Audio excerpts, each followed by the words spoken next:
pissed me off so bad. So disgusted.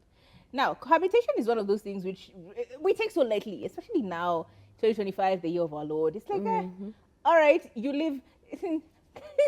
Actually, this is how basic cohabitation can begin. I remember when I was starting to date my husband again, and he lives like nearby, near work, okay?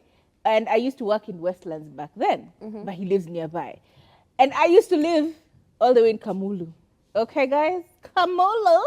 So for me to come from Kamulu to Nairobi, then from Nairobi to Westlands was a commute. I'd be on transit for like 2.5 hours, 3 hours every day just to get here, and then another 2.5, 3 hours to go back. So I was in transit for a long time. And so he's like, okay, doesn't make sense.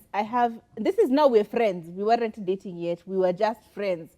He's like, hey, I have like an extra room. You can just take the guest room, just like live here on the days that you're working, and then you can go back home on the days that you're not. And I'm like, actually, yeah, that makes sense. We were just friends then. I'm like, did that make sense? And I owe you nothing?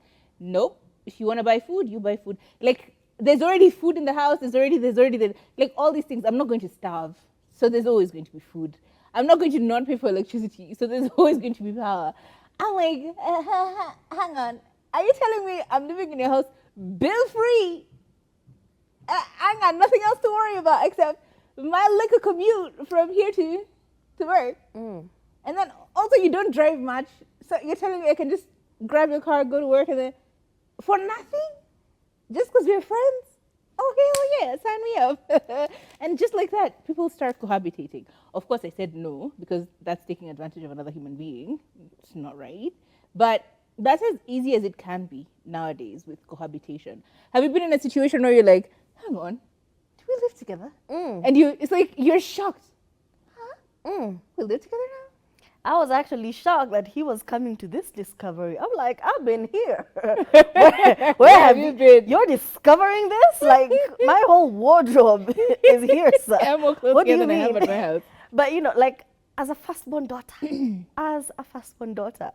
I feel like when I met my partner, I think I had just finished uni, and then now I've moved back home. And, like, when you've been living independently and then you have to come back to your parents' house, you're like, what is this prison? What is this? Yuck. And then you get a boyfriend and his house is peaceful. It is clean. It's a controlled environment. So I feel like that was my origin story. Like, we started off and I'm just like, I like this. This nice. This is nice. This is nice, there's And no then to wake up and cook breakfast? And even when you cook, you're cooking from a place, it's more special. When you cook a small meal, it's more intentional, like the spices are spicy. But when you're cooking at home for 7 people, the githeri, you just throw salt from a distance and hope that it was seasoned. You cook for sustenance, not for enjoyment. So I feel like for me, it was more of, I had found a place I was comfortable at. I actually liked this person. Just like, okay, I like you. I like your house. Wagwan. What you want now? And yeah. And then he was shocked. He was like, you actually live here. Like, all your stuff is here. When was the last time you went home? I'm like, are you kicking me out? I'm like, no. I've just come to the realization that my closet is fuller. There's additional slippers. It was just a gradual thing for me. And I felt it was organic. So I was very shocked when he came to that realization. It was like, oh. You've been living here, yeah? But there is also that other person. In this, we're giving two very different stories. There's one person who's trying to like be accommodative, and then it becomes a conducive environment. And then in Tury's case, it's like, all right, we're here. I like this place, so I'm gonna stick around until I'm told not to stick around anymore. It's like I'm taking advantage of the situation like mad. And then the other person is like, actually, there's really no difference. Okay, you just stay. Now they officiate it, but you had officiated it many months ago. Moons ago. What about the ones who try and trap you into a relationship? Like the ones who try and trap you into cohabitation. I remember one. Kind of seeing each other for like a bit. You've gone to their place once, and very early in the morning, at the crack of dawn, as the Sulus and Silis are chirping, you're like, all right, I'm outie. I'll see you later. Again, it was a convenience thing. I was going to uni, and their house was like close to my uni. So it's like a situation of like, my classes aren't for another hour. Let me just pass by, say hi. Damn. Okay, I have a really early class. Let me just stop over and da-da-da. But like, I know my place. I know that I do not live here. I am just a visitor. I am just a passerby during this convenient 3 weeks of my exams. And then after that, I'm going back to my regular factory setting. Now, the question became, why don't you leave a few items here? Just leave a few items. Don't be traveling every weekend. Like you're so going to Shago. Even when the cleaning lady, so that even when the cleaning lady comes, she knows that this house is marked. She knows not to try anything because this house, there's a woman here. Somebody lives here. Just leave a few of your items. Of course, it's convenient. You're always here anyway. Might as well. But like the biggest sign was, your territory is being encroached. You better. It's like, even the security guards, when you're not here, they was asking, where is Oga Madam? So they already know you live here. So why not just leave something? I'm like, this feels like a trap. This feels like a trap. Like, who's benefiting here? Who is benefiting here? Okay? So you start to sit down and ask yourself, who is benefiting in this situation? And that's usually the first question you ask yourself before you cohabitate with someone. Who is benefiting the most? If you find that you've officially been shrunk into the cleaning, the cooking, your housekeeping and entertainment. That's your role, okay? We're only housekeeping and entertainment. For a roof over your head. For a roof over your Homosexual. Yes. For you, yes, you're a homosexual, and all you're getting in return is basically food and a place to lay your head. I don't think that works for me because you're officially a street worker. It's giving that really truly, as in honestly. Housekeeper and entertainment. Because Because obviously you can't also, without shame, you can stay in a person's house and allow the environment to be dirty. Because it doesn't work. And that's the thing people tend to assume. It's like, you got in the first day and then you started cleaning. Nope. You got in the first day, you decided, because I'm okay. And then, okay. Day 3, day 4, you're like, these clothes have piled up. And the cleaning lady usually comes on what day? Friday. Okay, let me just throw them in the wash, right? And then they're out of the wash now. You're like, it's still a few days. Let me just iron them and put them aside. And then they come home, they're like, everything is clean. I don't need the cleaning lady today, this week. Okay? Because you've already done most of the heavy lifting. The cleaning lady has to do. Repeat, rinse and repeat. Next thing, you're the only housekeeper in that household. Be careful on who is benefiting on cohabitation. And also the people who are very particular with their spaces. Me. God. I like my space a particular way. I like my guests, as a good dancer, to know when it is okay to leave the stage. I'll drop subtle hints like, kama sahi tunahanga tumengorota, tunakuanga in REM sleep. Kama saizi, tunakuanga tumesha kula sapa, ndo tunaingia kuoga tulale. Kama saizi, tunakuanga tumeset alarm ya kulala. So there are people who are very particular with their spaces, and there are people who decide not to read into those cues.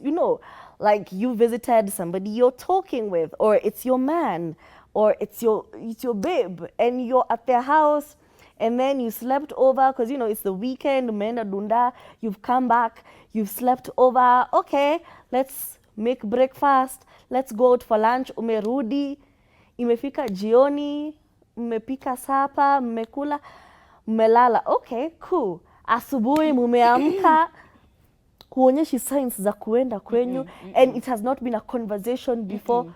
Bado uko. And they're like, you're not going back home.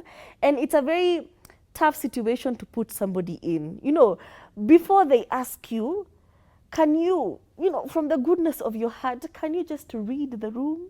And sometimes they won't even show you, but can you know when to leave people's houses? You know, just because you're bumping uglies does not mean you're entitled to their space. Does not mean that you should overstay your welcome. Just because you've seen each other naked does not mean you have now moved in. You've twatwad, now you're going through my cabinets. You're saying, unavanga yama nitupe, tunafaa declutter your closet. Imejaa. I'm like, as who? Why? So also be very careful about other people's spaces and always have that conversation of what are we, so that it can inform whether you're going to start cohabitating. Just communicate. See something, say something. You feel uncomfortable, you feel like they're icing you out or they've got a mad attitude over something. Have a conversation and say, hey, I didn't realize I overstayed my welcome. I am so sorry about that. Just communicate these things.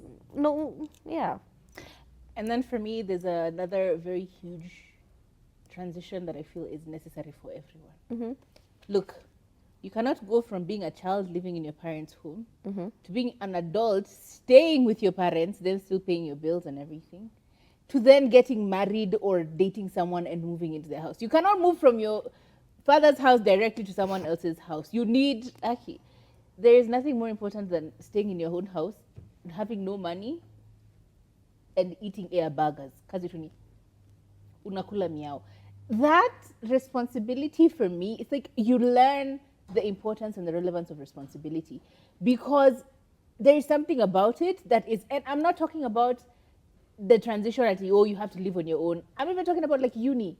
Like, was there a gap between you living in your parents' house to you living in someone else's house? There has to be a small little gap. That gap is so important because it makes you learn to live with yourself as well. You know, I feel like it is important before you start to want to live with someone else, you live with yourself. You realize how messy you are. Have you ever gotten into a house, your own house, and you're like, Kai, who lives here?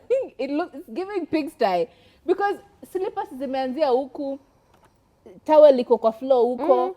You know, you learn to live with yourself. You learn the responsibility of, if you do not budget your money for the month and you have a stuck budget, you're going to be hungry at some point. These small little things, they really do improve your ability to live with someone else and cohabitate with someone else. And in that particular case, if you move from your parents' house to someone else's house immediately, you will always find a disconnect. There's a level of just, like, there's I'm watching Love is Blind, and there's that one guy. I haven't even finished, but the conversation that they had yesterday when I was watching the episode was, the girl had come to visit him, Nick's wife. She's like 24, he's 29.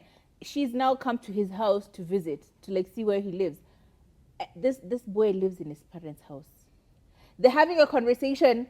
It's like, okay, fine. Now that we will be living together for the next 21 days, and even in the future, because we're getting married, your insurance, your car insurance, do you want us to join the car insurance to be our mutual car insurance? He's like, my parents pay for that. So the question he asks, all 29 years of age in himself, he asks her, what is the advantage of switching from my parents' insurance to doing our insurance? You're getting married. Plain and simple, responsibility, my friend. The phone bill, the parents pay for his phone bill. It's like, okay, do you cook? No, my mom usually does most of the cooking, but every so often she'll ask me to cook. So you don't cook, you don't pay for anything, yeah? Your parents do everything for you. When did you learn to become an adult? Like, she's asking basic questions like, okay, so what about investments? I put my investments in stocks and da-da-da-da-da. He's like, yeah, I think stocks usually do. Can't you lose a lot of money from stocks? I'm like, she's 24, you're 29. How is this happening? There is a level of maturity that exists simply from that small little gap, that window there where you're living from your parents' house before you get to your partner's house. That window, is very important. I believe everyone should try it. True. Any other parting shots for you? Honestly, just a good dancer knows when it's time to exit the stage. True. That's all. This has been our show. Bye. See you tomorrow.